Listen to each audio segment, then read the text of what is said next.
Okay, now I'm going to share my screen.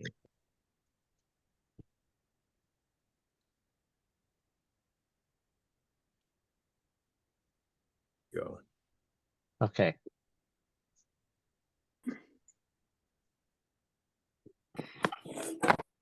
Welcome to What I can't the understand. Albany CERT community It's meeting. about block captains, but of course they didn't I'm include. going to ask people to mute themselves.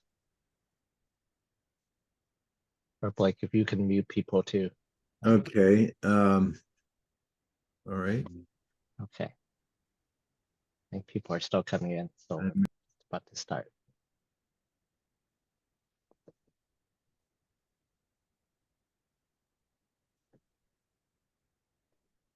Okay, so welcome again to the CERT community meeting. We, Albany CERT, host these meetings every fifth Wednesday of the month. And so most months don't have a fifth Wednesday. Fifth Wednesdays happen roughly 4 times a year, and that's our way of ensuring that we as a community, Albany CERT, meets at a quasi-regular fashion. So welcome to this evening's meeting. And tonight we're going to be talking about preparing your block for a big earthquake, specifically an earthquake on the Hayward Fault. But the things that we talk about this evening are going to be like relevant to many types of disasters. And this year we've been putting a focus on the possibility of a big earthquake on the Hayward Fault as a way of just to organize our thinking. And so this evening we're focused on organizing your neighborhood.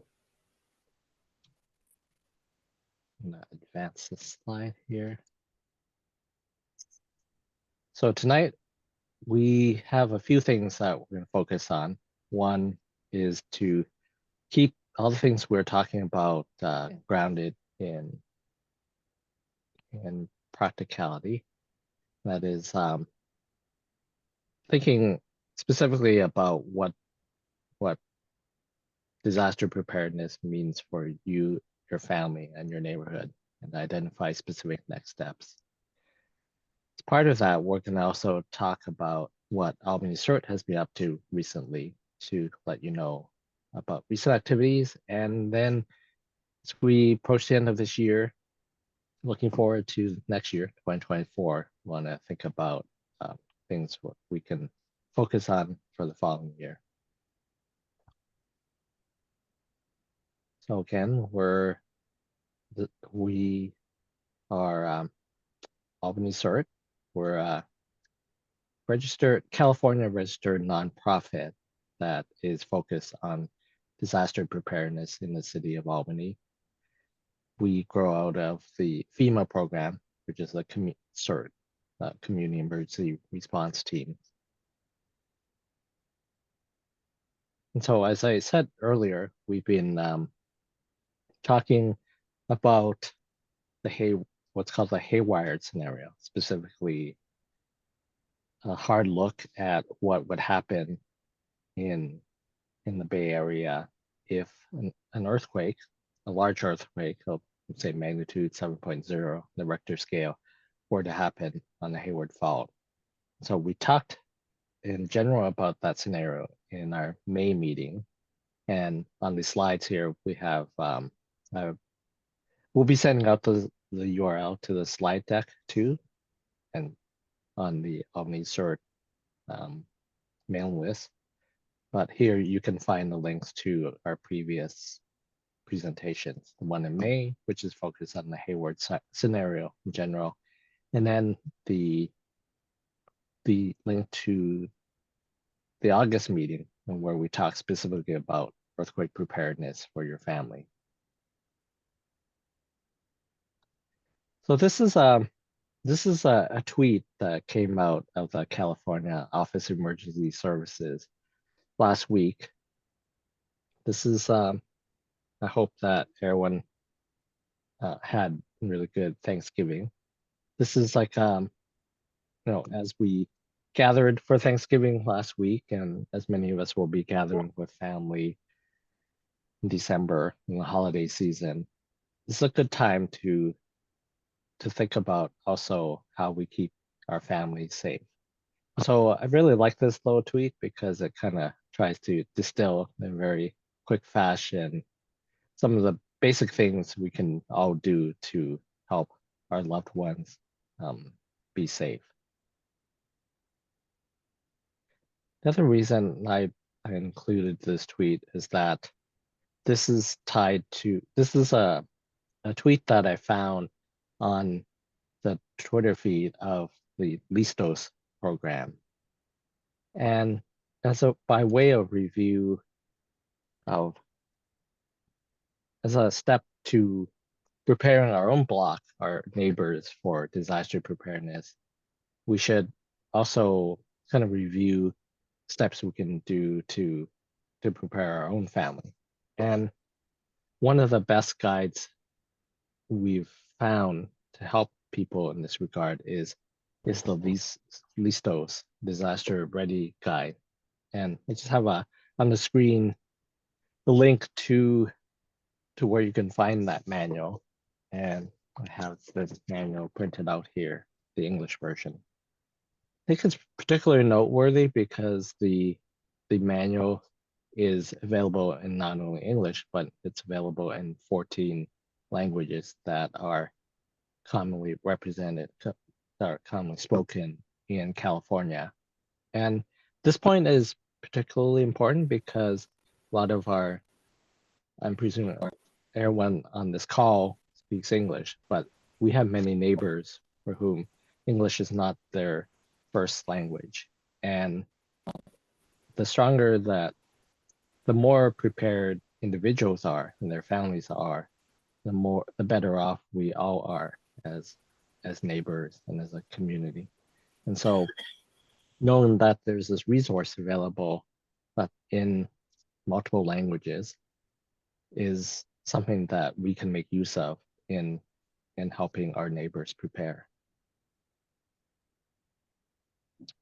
It's like a screenshot of what you'll find in the Listos disaster guide.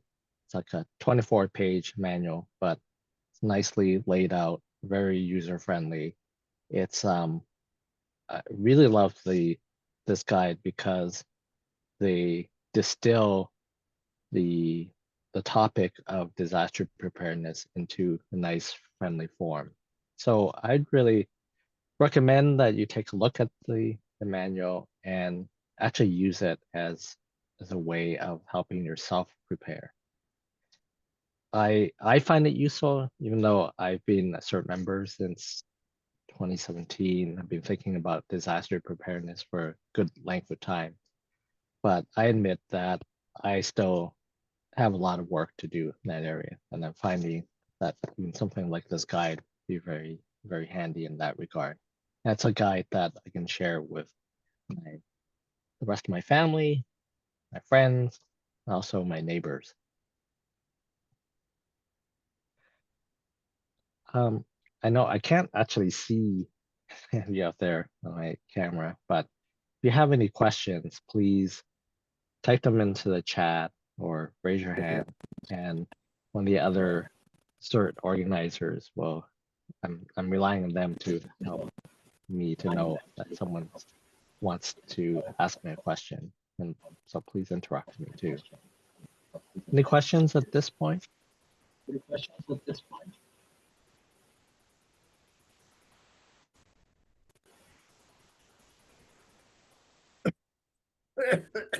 All right, hearing none, just continue. No, I am so out of here. Okay, so I just wanted to highlight the just the outline from this Listos guide. They break down the steps for disaster preparedness into these steps. So 1, get alerts to know what to do. 2, make a plan to protect your people. 3, pack a go bag with things you need. 4, build a stay box for when you can't leave. And then 5, help friends and neighbors get ready. In August, we talked in great depth about steps 1 through 4, and you'll find a lot of information in the August CERT presentation slides. And tonight, we're going to focus on the 5th step, helping friends and neighbors get ready. But this is a screenshot of that section of the Listos guide, and I typed out the page so just to make it easier for us to read and think about. That's the slide that I actually want us to spend a bit of time on this evening. So I'm going to read the questions out. Read this slide. Think about who might be the first on the scene to help in your neighborhood during a disaster as you think about your answers to these questions. So 1, who's home in your household during the day? 2, who is at home in your neighborhoods that might be available to help you during the day? 3, what about at night and on a weekend? 4, who in your neighborhood might need help? So if we just pause for a moment and think about these questions for your own case. Let's pause for about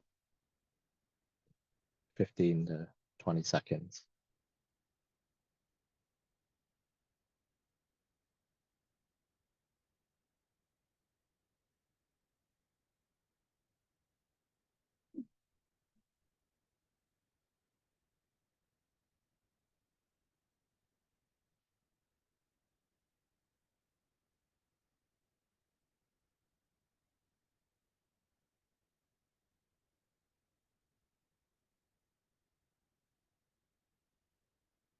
So thinking through these things will help you prepare and start conversations with your neighbors. Discuss these same questions with your neighbors. Talk with them about what help they might need and be willing to help where you can.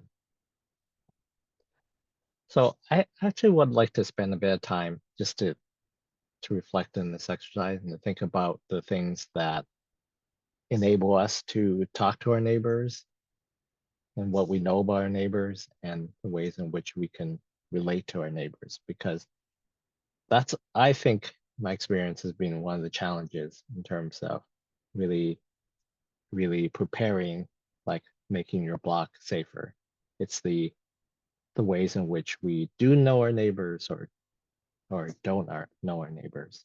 And just want to invite some people to reflect on that.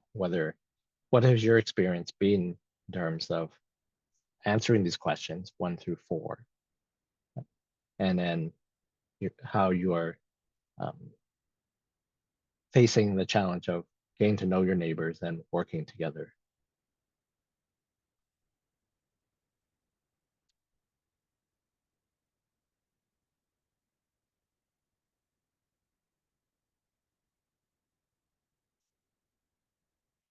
So do people have an easy time answering these questions? Just about how well do you know your neighbors? Rosie, I see your hands raised.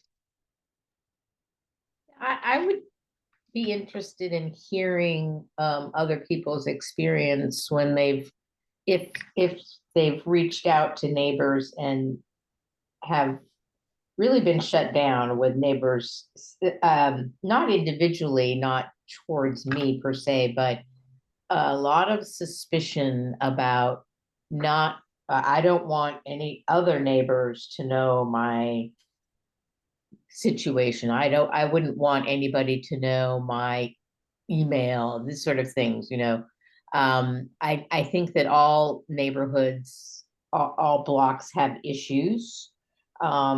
And maybe ours is maybe mine is slightly more intense than others, but just hearing from people that they are not interested, period, in sharing information. And yet I know when the time comes, there are a lot of people that are going to need help. Have you had that experience yourself talking to your neighbors? Have you faced those barriers? Yes. people are who've been very nice and said, this is, yeah, it's great. I don't want to be a block captain. I'm not interested. And I don't want other people on the block to have any of my personal information. And I don't know what you say to that, except,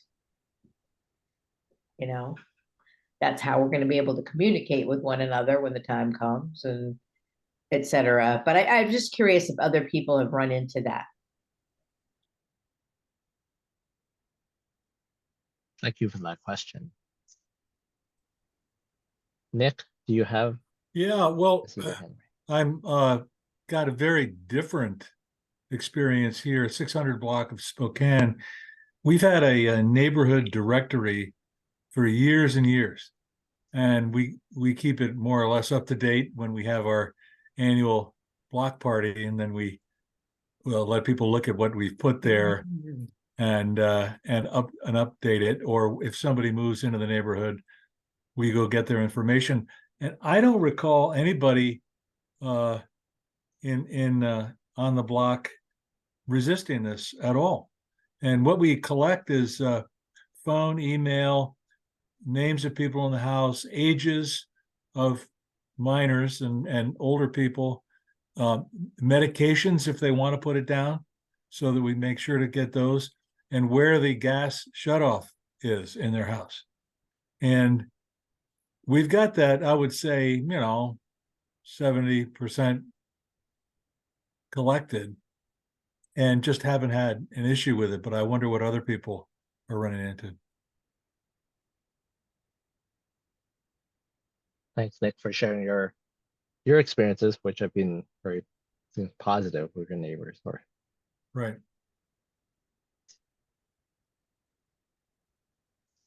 Blake and Susan. Raymond? Yeah. Go ahead, Deborah, if you want. Barbara was first. Sorry, Barbara. We'll get Barbara and me on, because Barbara needs to go afterwards. Oh, yes. Barbara, please. Hi, I might stay.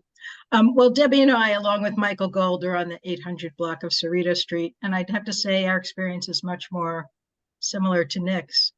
We've had stuff coordinated for, a couple of decades, and when somebody new moves onto the block, I go around with my spreadsheet and get their information and show them how everybody else on the block has this information, and I've never had anybody say, I don't want to be on here. So that's kind of interesting. The only hesitation I've noticed is people don't want their kids' full birthday. And I've gotten some years for the kids, so at least we have an idea of how old they are, whether they're infants or, kids, teenagers or whatever. And it's interesting, we haven't asked about medications, and that might feel a little too personal. Yeah. But the other things that we do have on our list are out-of-town contacts, because that seems to be something that people have a hard time sometimes getting in touch with people locally if everything is down. And then we have pets and the pet's name, as well as emergency equipment.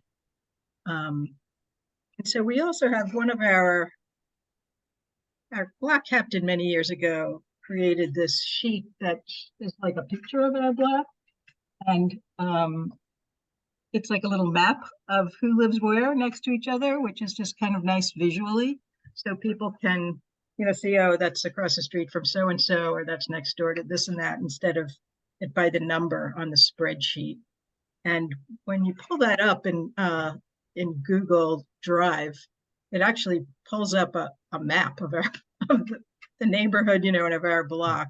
And frankly, I don't know how anybody else can get that layout. And I don't know if we could ever get Chris, our block captain, to show somebody else how to do that. But we used to have all this on Yahoo, and now we've switched it all over to Google Drive, so that people can update their emails and update their information if they want to by themselves. But at the annual block parties, I'll often go around with my clipboard and ask people to check and see if things are current and up to date.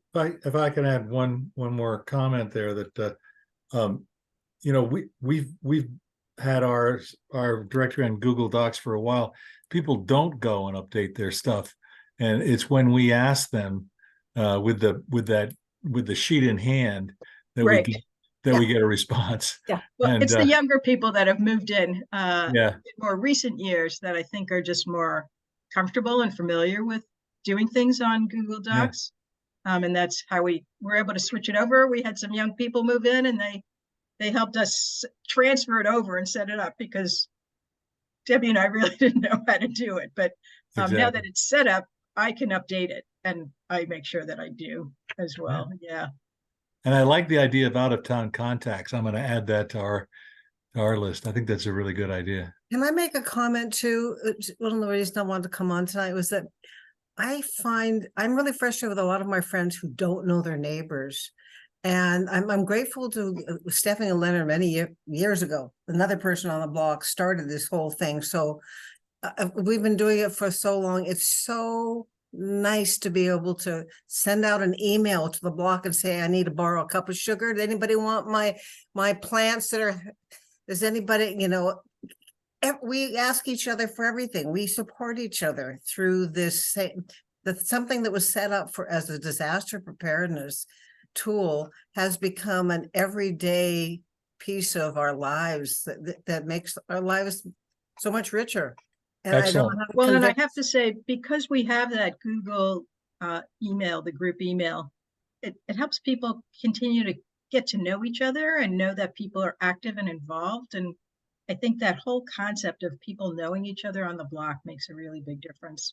In the event that something happens, I know Michael, I know my neighbors.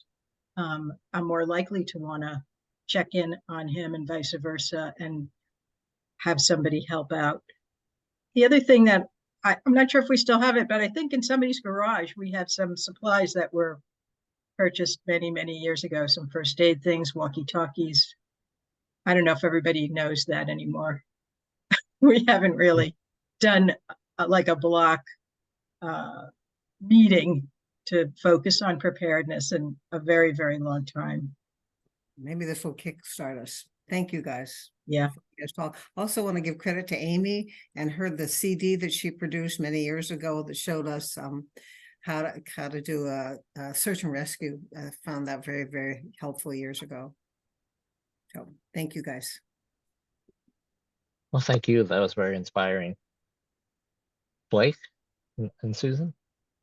Yeah, I just wanted to say that on Hillside, just up from where Cerrito, the folks on Cerrito are, and we have about 41 houses in our hook block from the top of Taft all the way around. And so, because it's not simple to put on a spreadsheet like that, we took a Google document of the earth and of the streets and then just lined it out so it's actually the shape of the street, because with the curves around Hillside, you want to know who's right behind you and across the hill from you and different places. So we put that together, but we could learn a lot by doing what I heard suggested there of getting into a Google Drive and putting it out of state contacts and medicines and certain things and some level that people are comfortable with.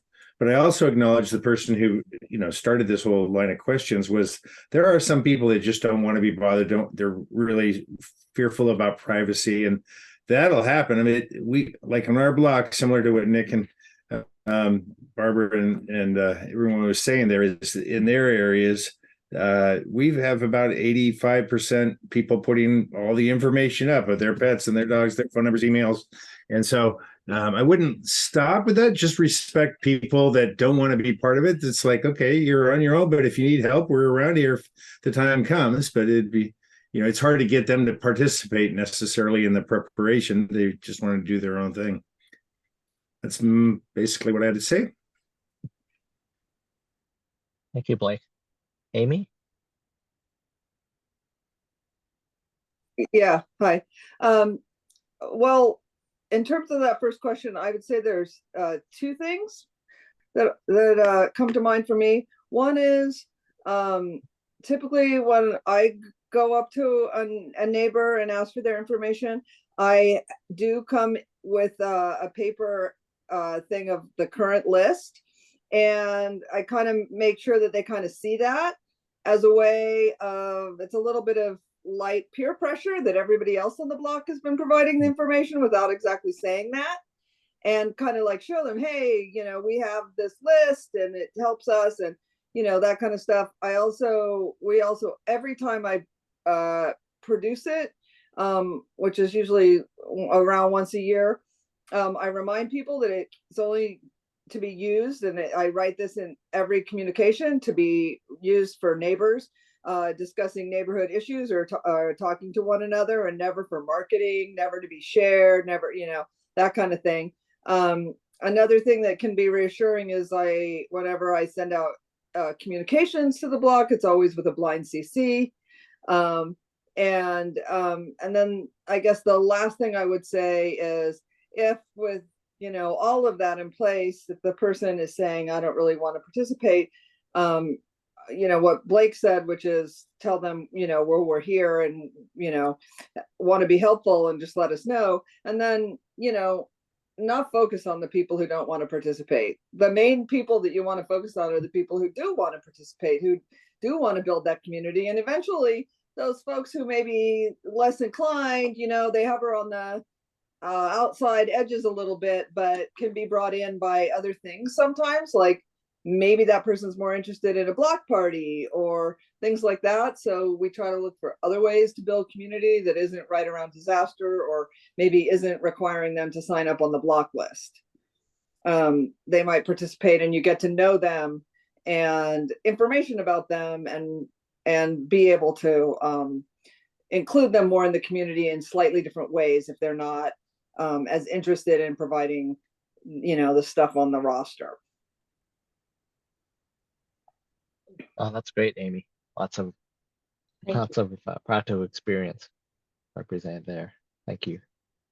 Michael? Thanks, Raymond. Before I go ahead, I know Barbara and Debbie asked, because I know Barbara has to leave. I will cede time. Did Barbara and Debbie, did you guys get your voices heard as far as the stuff you asked? I know you got to leave a little early. Did you say what you wanted to?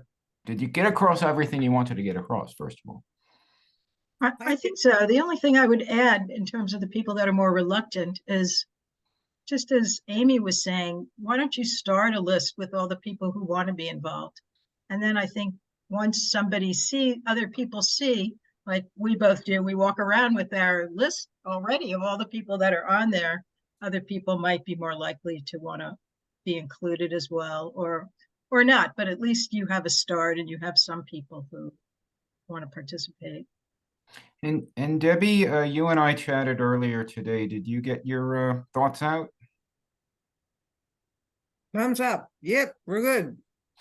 I wanted to say that if I ran into someone who was having reluctance, I would be asking them, is there someone on the block who you'd share that information with? And then in a disaster, if we saw water flowing out your front door because the pipes leaked after an earthquake, maybe we would ask that person to contact. And so that's what I would be asking. Is there somebody on the block you can trust? No, somebody mentioned the gas shutoffs, which, by the way, Barb is really great about collecting all these kinds of pieces of information. I don't think we have the gas shutoff locations, but I did want to say, be very. We used to have them spray painted a Dayglow, but then PG&E came around and said we couldn't do it. Weird. I didn't know that. But be very, very careful about using the gas shutoff. And this is discussed in the current CERT curriculum, and I'm not gonna go over that. Be very careful about shutting it off, because PG&E, technically you can't turn it back on. The reason I'm talking about that, a couple of years ago, I don't know if it was Barb or Debbie, but someone on the block used our block list. We have a mail list. Almost everyone on the block is on that mail list. Someone, might have been Karen H., might have been Barb, I'm not sure, started a group buy of seismic shutoff valves for your gas line. And in my mind, this is a really great example of what an organized block can do. I'd say we had about 10 houses participating. And one of the advantages is you can turn that one off and on with a screwdriver, and it's legal. Technically, turning your gas line back on is iffy. Technically, it's only PG&E is allowed to do it, I am told. So having the seismic shut off was really helpful, and having the block list was really good to get that going. And one last thing is the sheet that Barb showed that sort of looks like the block. I have a blurred out version coming up that Raymond will be passing by on his slides. Barb, I didn't ask your permission, but there we go. You'll see a slightly more detailed. Key on that one I want you to notice is that we got a couple of houses on the corner. So we're Cerrito, there's no block captain for the short blocks on Solano. We're covering a couple of houses on Solano 2 around the corner. And this is an answer to a question that other people, what about the short blocks? Maybe you can try to include some of your neighbors there too. I don't Thank you, know how to Michael. get them on that map. I've tried to. So at least one I've got. You'll Yeah. see on the blurred out Well, version. Well, I just snuck it in because that was one empty box, but I don't know how to get the other people on because I There's a don't know. handwritten one for one of the others. You'll see. Okay, I don't know who wrote that by hand. Maybe you'll recognize the handwriting.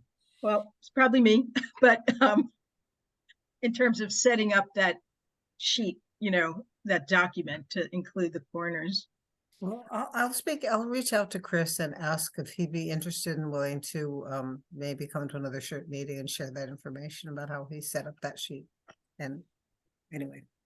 I'll mention that I spoke to Chris recently and asked him, is it okay? He is technically our official block captain, but Debbie and Barbara seem to be the more We don't have any real points block. of contact. I asked our block captain, hey, there's a new rule. Are you going to be willing to disclose your name and contact info to the next block captain?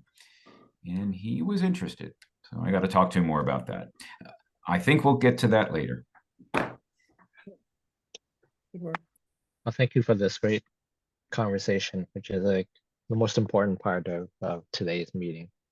Just want to highlight for you what else I have on the slides, and so just to get to a few other points, but continue this conversation is I think a really good thing. Let me share my screen again.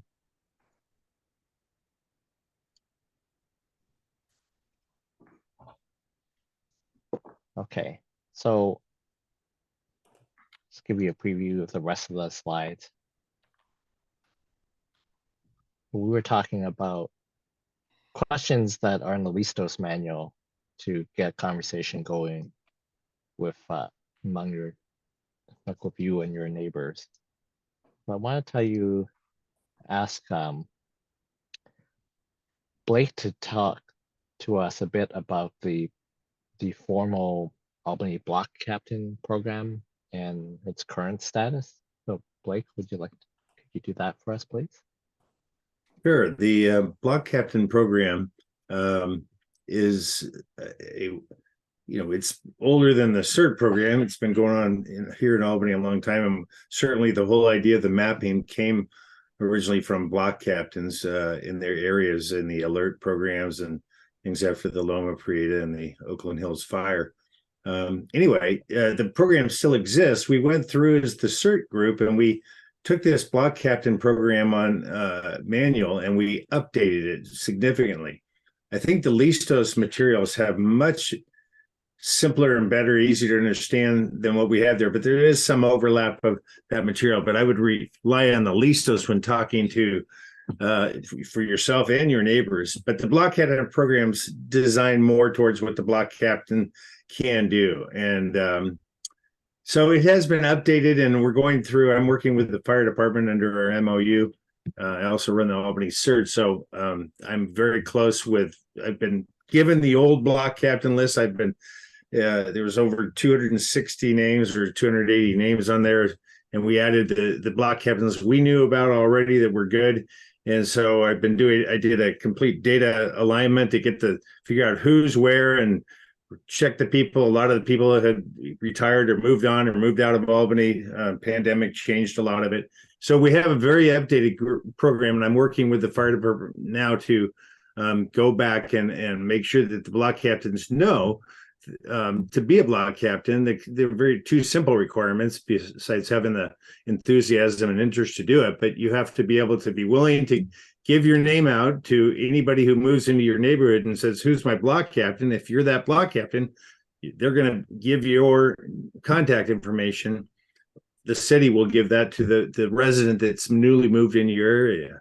And the other avenue of contact that's going to be set up is that any block captain that borders your block gets to know who the block captain is, so the block captains can communicate for mutual aid.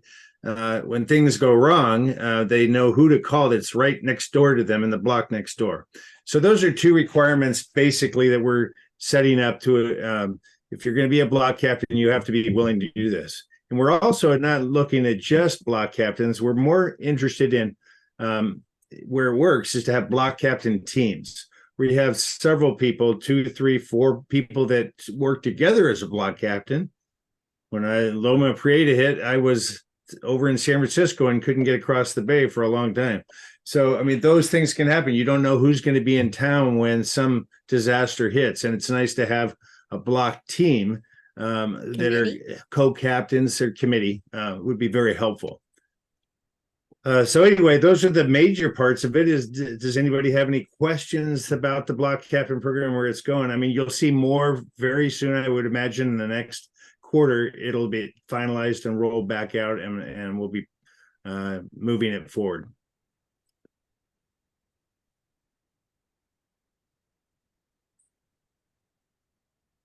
Blake? Yeah, go ahead, Michael. I wanted to reemphasize what I said before. When I asked my block captain, are you willing to have your name and contact be disclosed to the next block captains on the next blocks? He thought that was a good idea. He wants to know who they are too. Okay, good. I would hope so. I mean, more resources is a good thing if you're in the bind. Yeah.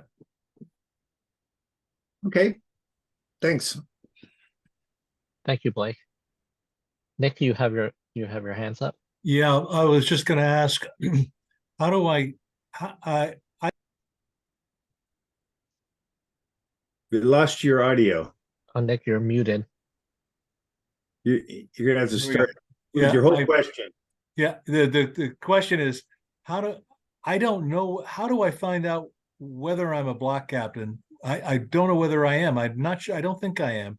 And secondly, the idea of teams is really good. We have 3 or 4 people on this block who have a lot more knowledge than I do, including Keith Knudsen, who's the earthquake geologist at USG, lives on this block, which makes me feel better every day, because if he chose this neighborhood, then probably he knows something. But so I'd love to get more involved in the block captain thing, and I have no idea who the block captains on the adjacent blocks are. So is that all coming? Is there something I can do? That's all. I'm just, I've heard about block captains for years, and I've never really, known much about them. And I think you mentioned a block captain manual. And is there such a thing? I've never seen it. Yeah, if you go to the Albany website and search for block captain manual, you'll see it. A good source also underneath Albany, when you see it, it'll go to Ready Albany. It'll point to another sub website, and then there's the block captain information is pretty easy to find if you just search block captain manual. Perfect. Thank you. I don't think, Nick, you're on the block captain list, but it doesn't mean we can't add you. There's no reason not to put the key block captain, the block captain and all the co-captains on a sheet so that information is there. And then within the next 2 months, once we get this cleaned up and vetted, we will contact everybody directly, and we will let the block captains know the people next to them. But that's a little bit of figuring out on the map how do these neighborhoods lay out and stuff. So it's not going to be a perfect science, but the idea is we're going to keep it as confined as we can for privacy. But I think it'll be very good for people to know who are those block captains nearby, and also who is on your block already and who, things like that. So, Thank but- you. yeah, you're welcome. Thank you. Thank you, Blake. Barbara, you had your hands up. Yeah, so I just had a quick question as somebody who's not an official block captain either. Are you sending out this kind of information on a regular basis? Because I was thinking, boy, if we'd had that little sheet for the Thanksgiving thing and we'd sent that out to everybody on our block before the holiday, that would have been a nice thing to do. And I know our block captain is not doing that. So I'm just Yeah, not sure of what actually the the block captains get and what else they're really doing. we haven't engaged in promoting what to do with block captains yet, other than creating that manual about a year and a half ago, 2 years ago, somewhere where we updated the manual. But that Listos information that Raymond's sharing that we can all get from Listos, California, you can get the PDF and share it with your neighbors. I kind of dismissed it when I first heard about Listos. I thought, okay, that's, we got CERT, we got our block captains, that's not really for us. And then I saw the manual and I was, oh my gosh, this is perfect. This is ideal. And when I was at the CERT National Conference in San Francisco this last summer, the Listos team were there, and our big barrier was that they don't have enough to ship to us and give them to us.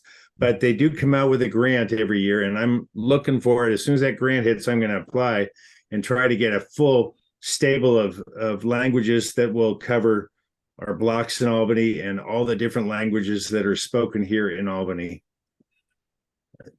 Basically, that's what we're doing now.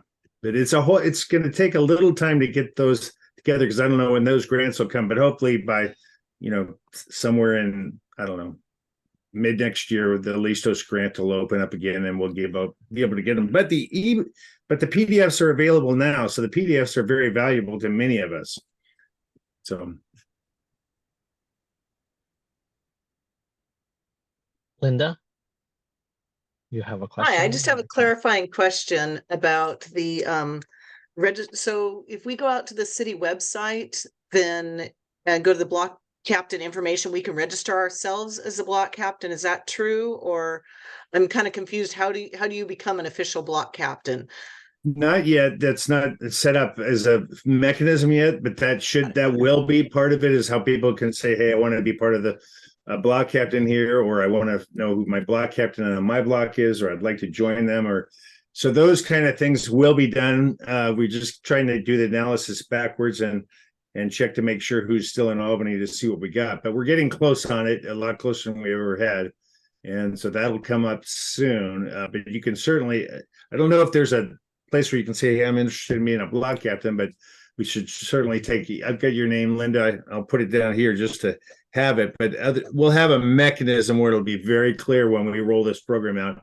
It'll go to all the CERT people, all the block captains we know, and it'll be up on the website for the general citizens to look at, see what the program is. We'll probably do a blast out to the city if there's, well, probably it'll be in the Albany E-News when we roll it out. It'll explain the block captain program and what you can do is if you just are a resident or you want to find out, you want to get involved, those kinds of things. But we'll have many mechanisms to try to build that important element back up. Okay, great. Thank you for the information. You're welcome. Michael? Thanks. Nick Peterson, who is a member of Albany CERT leadership committee, is actually nominally the head of the block captain program, the volunteer program, the block captains. Captain Tim Smizer of Albany Fire is nominally the head of the program altogether. But I want to ask for some patience. For one thing, Nick's not here tonight. He couldn't make it. So I'm kind of putting words in his mouth.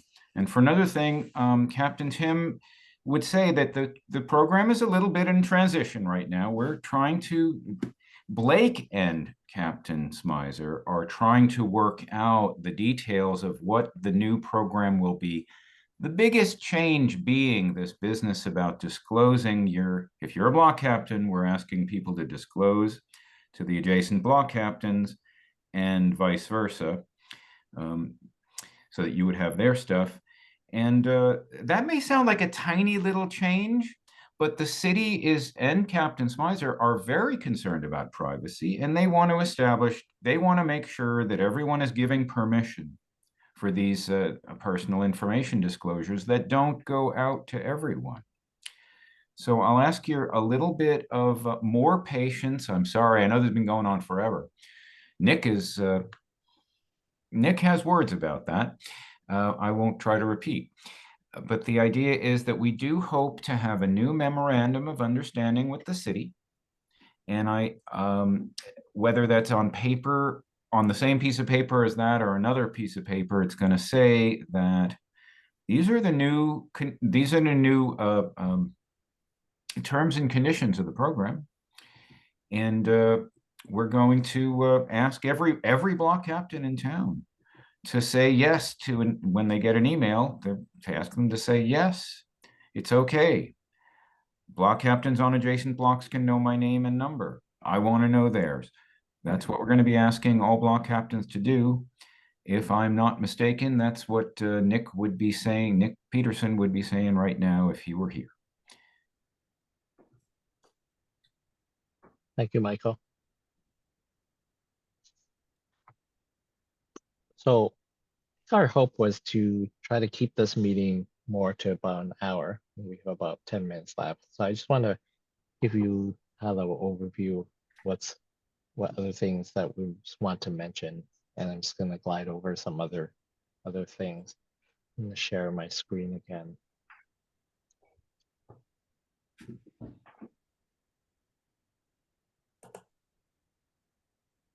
Let's see, shares. There we go.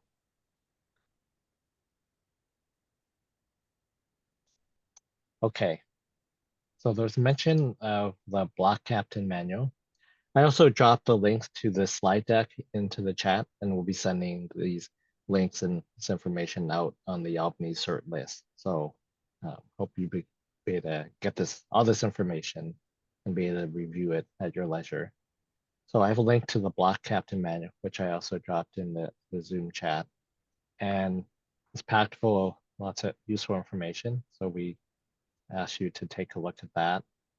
It covers things like the role of the block captain, how you form a neighborhood team, the steps you would take to organize your neighborhood. Barbara earlier showed on the screen one of these useful organizing charts that they form for their own block. I put this into the slide properly anonymized, thanks to Michael Gold, just to show as an example of what you could do in your own block to help organize your block. There's in the block captain manual, you'll have discussions about how you might form various sub-teams among your neighbors. And then in the case of a large emergency, how you would set up an incident command post.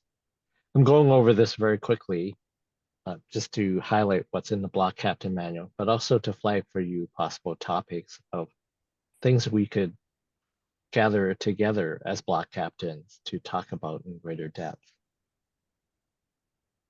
There's a discussion about how you might organize a neighborhood drill for your neighbors to practice what in practice scenarios and what to do in case of a disaster.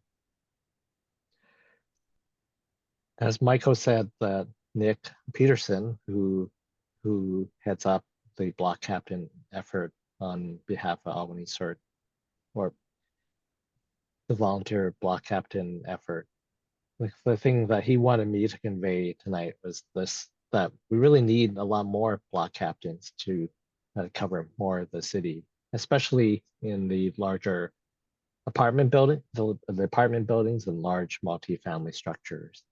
And we in Albany CERT be very interested in helping people who want to step forward to help in that effort. And in this coming year, it'd be really great for us to think together about what block captains can do to train each other, to help each other seems like it's very clear in this meeting and in previous meetings how much a wealth of experience we have among some of our block captains who've been at this for years, in some cases decades, and those of us who are just starting out, or those of us who've been at it for a bit but have been struggling. We can do a lot to learn from each other and support each other in the efforts to organize our blocks and our neighborhoods. We are in the process of figuring out like what the current coverage is, and this is like, this is a map that we've been putting together to try to figure out what the current coverage is. I think the bottom line is that there's just definitely a lot of blocks that aren't represented, and it would be great to find people who would be willing to be block captains. So I think the takeaway is like, I hope you can go away from this evening to think more concretely about what your families could be doing together, and then how you could be talking to your neighbors in your collective efforts to work together. And so this section of the presentation, I want to hand it over to Blake to just tell us about some of the recent activities that have been happening. So Blake? Well, thank you, Raymond. That's the CERT program really depends on the block captain program they work in, really, and there's a lot of spillover. Sometimes there are people who want to be block captains and aren't really wanting to be CERT people, and sometimes it's the other way around, and oftentimes it's both. So we have choices. The CERT program, we've done 3 classes now since reviving it after a pandemic, and had an average of about 15 people. So that's 45 people have become recently CERT trained. And the newer graduates, our CERT graduates, have come to the realization that after a period of time that, some of this stuff is hard to remember. And I will say that Nona on here and JR. And JR, Nona and JR are both on here. They came up with this concept of a CERT refresher, and it's been very successful. I'm going to actually let them to say something about it, but the idea is we've done a couple sessions which they could do a lot better telling, because I wasn't attending those. That they will tell what happened, but the idea is to get people who are interested in coming back for a short 2-hour session 2 times, with a nice little pre-dinner you can have, and then they go through the entire 8 programs of the CERT program, and get the people to remember, oh, I forgot how to stop the bleed there. I forgot about how to put those bandages on, or those carries, and oh yeah, and here's how we crib to get something out, or how to mark a doorway to tell what the search and rescue thing, so that the authorities know what's been going on in the search. So actually, I'd like to let Jack and/or Nona say something about that if you'd like to. Either of you.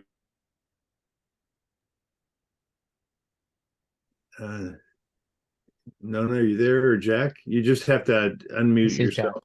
I see Jack put up his hand. Go ahead, I see Jack. Nona there too. Yeah. Oh, Nona's there too. Go ahead, Nona. If you want to say something first, Jack, you jump in afterwards, or either way. She goes first. Okay, there you go, Nona. Tell us about it a little bit. It's a lot of organizing, but luckily I have experience in organizing, so it's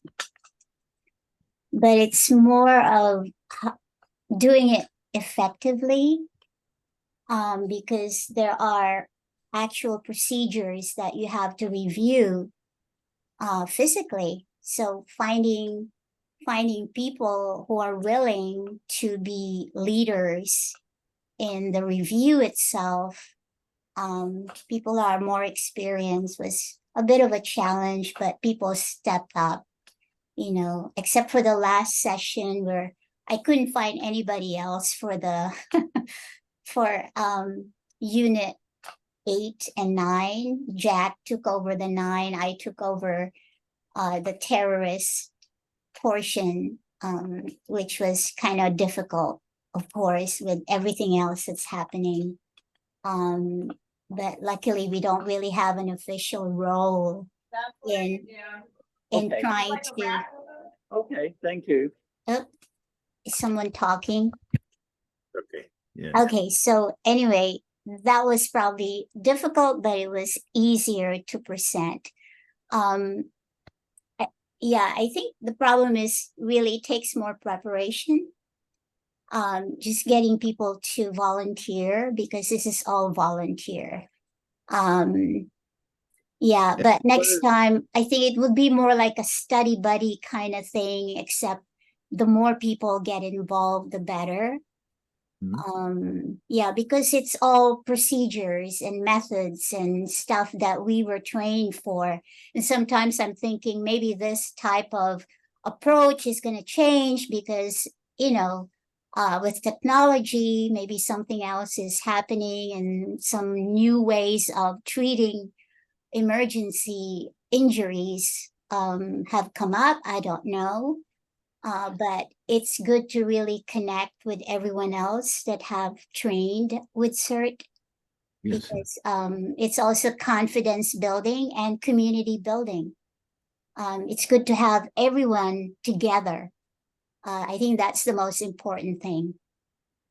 I'd like to add that it was extremely well received because Nona organized it so well, and people were clamoring for more. Yes. So Blake and I can't do any more than we're doing just teaching the original class. So if we can keep the ball rolling with the refresher, there's absolutely a demand. People want to come and attend and review, you know, but a few people are doing more work than others, as always is the case. But I thought it was a raving success from everything I heard. But on to Jack. Okay. Okay, I guess it's my turn then. Yeah.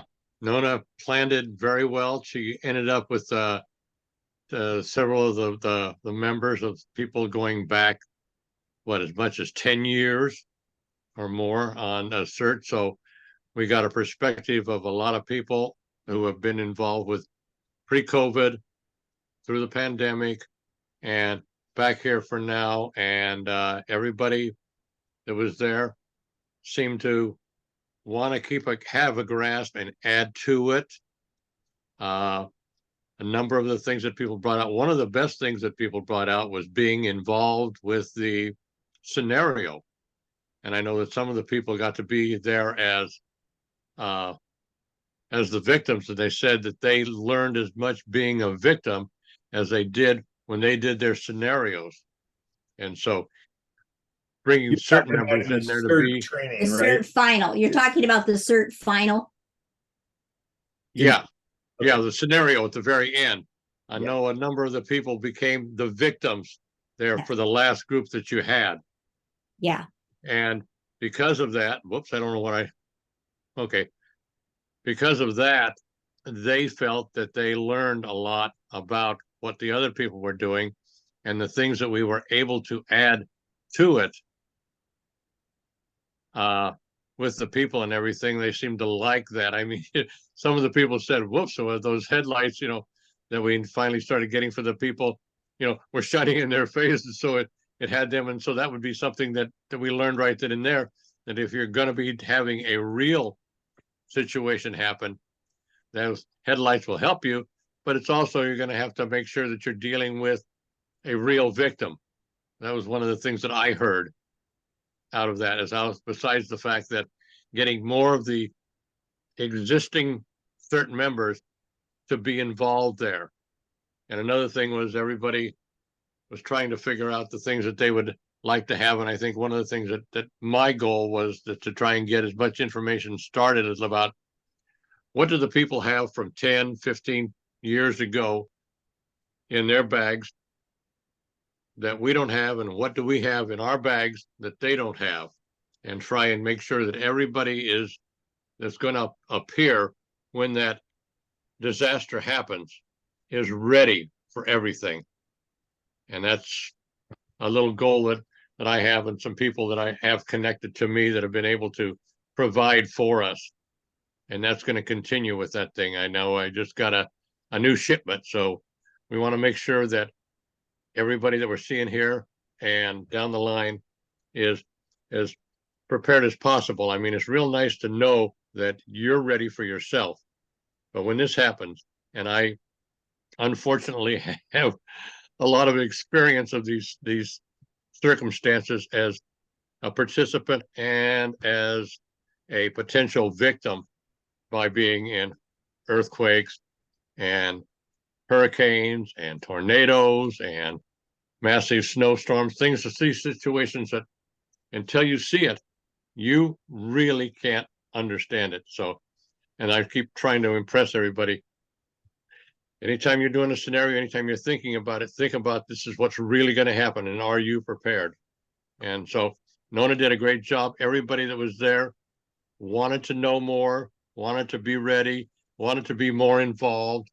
And I think we keep these refreshers going, and like the 2 days, 2 hours each. I mean, we were able to go through the bullet points. And I mean, even though the manuals are a little different, as you guys have told me, the categories are the same. And it wasn't like we were, pulling something out of a hat that had never been seen before. So it's just keep refreshing, keep talking about it, keep being involved in it. I know I've talked to a couple of my neighbors, one that lives about a block and a half away from me, that has been a CERT member for, I don't know, at least 10 to 15 years ago, and a next door neighbor who got started but had to stop out because of some illnesses in the family. But he says, I'm coming back next time again. And so that's going to build my block. And I don't know whether I've got a block captain or not. But I know that when it gets time for that, and I've only been here such a short period of time, it's kind of hard for me to go running around telling everybody what should be happening and what we need to do. I'm trying to build myself into the community before I make myself, highly visible as if somebody that people should trust. Well, thank Of you. course, it was a lot of fun because we were walking down the street the night before this, and we walked right into Noni. We literally ran into each other 4 hours before the meeting tonight, and we hadn't seen each other since the last refresher. And there was just boom, there we were, and we were already planning out a few things that we wanted to make sure we got done. Perfect. So I love being here in Albany. My wife does too.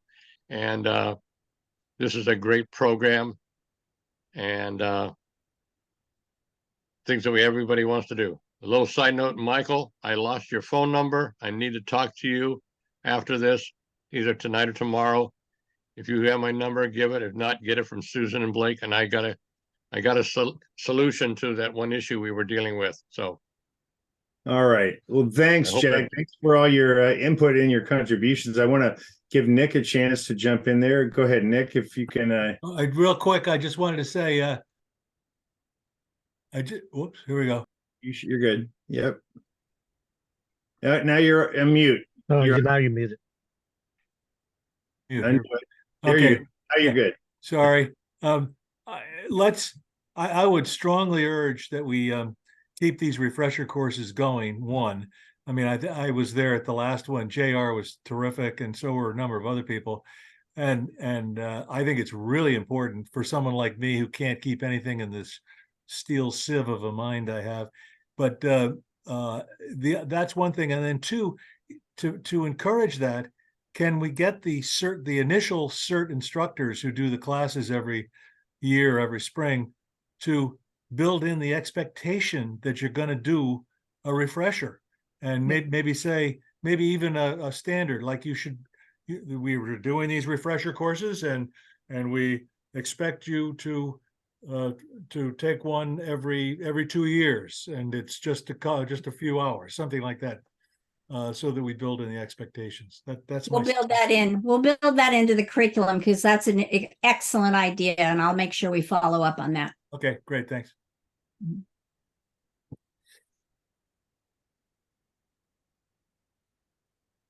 Want to just look ahead a bit until what we have in store for next year. Just share. slides. I think while JR and Nona were talking about the refresher course, I think they mentioned some of the work that's been done in the last steps of the training class that just happened, and Blake included some photos from the final exam for the CERT class, where people took parts in many roles, and we're very grateful for everyone who participated. So we'll be continuing these fifth Wednesday meetings, and so you can mark it on your calendar for when is the fifth Wednesday. Our next meeting will be the end of January, in 2 months, and we'll be looking for things to focus on, maybe some type of theme. And so if you have any ideas, we really welcome that. There'll be another CERT training opportunity. Blake and Susan, is that date being finalized? April 16th? Is that? Yeah, Yeah. it's a little later than usual because we have family obligations out of state in early April. So normally we would start early in April, maybe late in March, but we've got 3 big events, so it's starting a little later this year. So that pushes the end date into early June, which, gets complicated for families with kids. But I think it's early enough that it'll be okay. And that won't be the norm. It won't normally start that late. So grateful to keep this going, to be leading this it's training important. effort. Oh, yeah. People really appreciate it once they realize the value. Same with the refresher.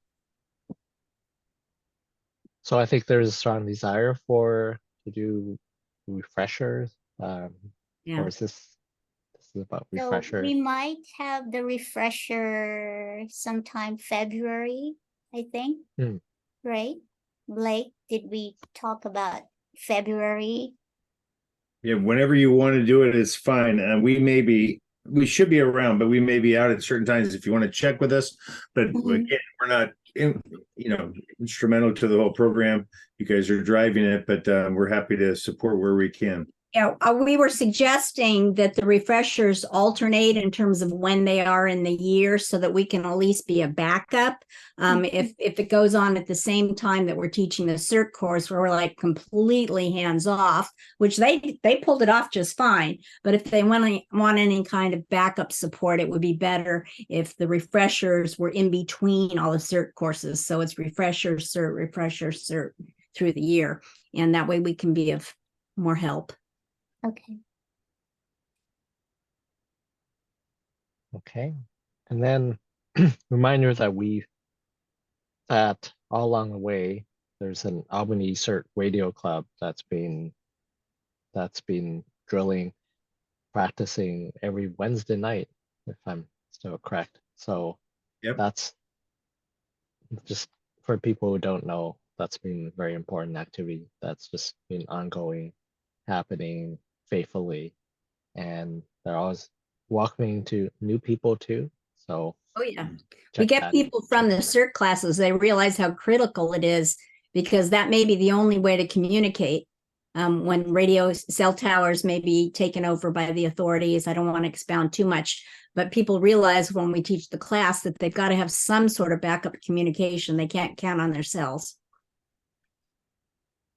Thank you for everyone who leads that effort. And then reminder that Albany CERT, we're a registered nonprofit in California, and we encourage you to think about donating financially to support the work that we've been doing too. So you can find information about that on the Albany CERT website. And I'll just close with how you can get more information. You can sign up for the mailing list, Albany CERT Groups.io, if you haven't signed up already. I'll be posting the presentation over here and then sending out a link to the slides. So thank you very much for coming this evening to be part of this meeting, and we have time for questions or comments for anyone who wants to stay on.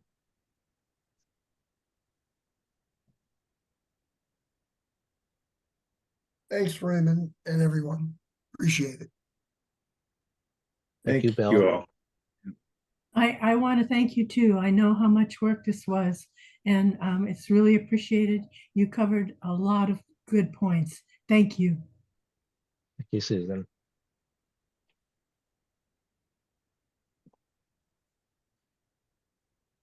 All right. Very appreciate everyone being here. Thank you. Welcome. Thank you. Thank you. Yeah. Thank Who you. wants to stick around can stick around for a bit, but most of us are leaving, going through. So have a great evening. Thank you. Thanks for attending, folks. So Raymond, when I in I'm this gonna hit stop the recording, if I recording. say you did it,